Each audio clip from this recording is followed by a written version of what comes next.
ஆழமான காட்டின் நடுவே வானத்தை தொடும் மரங்களின் நிழலில் ஒரு சிறு சிங்க குட்டி இருந்தது. பெயர் சிங்கு. அவன் இன்னும் சிறியவன்தான்.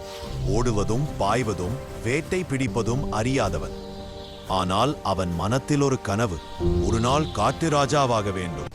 ஒரு நாள் சிங்கு தனியாக வந்து ஆராயச் சென்றான். காற்றில் பறவைகளின் குரலும் இலைகள் அசையும் சத்தமும் அவனை மகிழ்ச்சியாக்கின. ஆனாலும் அந்த மகிழ்ச்சி அதிக நேரம் நீடிக்கவில்லை. திடீரென்று புதர்களுக்குள் இருந்து பெரிய கர்ஜனை ஒலி. ஒரு பட்டய புலி நேரே அவன் முன்னால் நின்றது.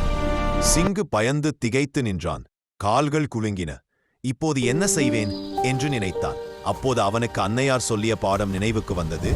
பயம் வந்தால் ஓடாதே, அமைதியாக யோசி, அறிவுதான் உண்மையான சக்தி. சிங்கு உடனே அருகிலிருந்த பெரிய மரத்தின் பின்னால் ஒளிந்தான். ஆனால் சிங்கு சத்தமில்லாமல் காற்றின் திசைக்கு எதிராக நின்றதால் புலிக்கு வாசனையும் தொட்டதில்லை. சற்று நேரத்தில் புலி சோர்ந்து அங்கிருந்து சென்றது. சிங்கு மூச்சு விட்டு பிழைத்தான். அந்த நாளில் ஒரு முக்கியமான உண்மையை கற்றுக்கொண்டான். துணிவு என்பது சத்தமாக கர்ஜிப்பதில் அல்ல, சிக்கலில் சிந்திக்க தெரிந்திருப்பதே. மாலை நேரத்தில் அவன் அம்மாவிடம் ஓடி சென்றான். கதையை சொல்ல அம்மா சிரித்து, இன்று என் சிங்கக்குட்டி உண்மையான போர்வீரனானான் என்று பாராட்டினாள். காட்டு ராஜாவாகும் கனவுக்கு ஒருபடி அருகாக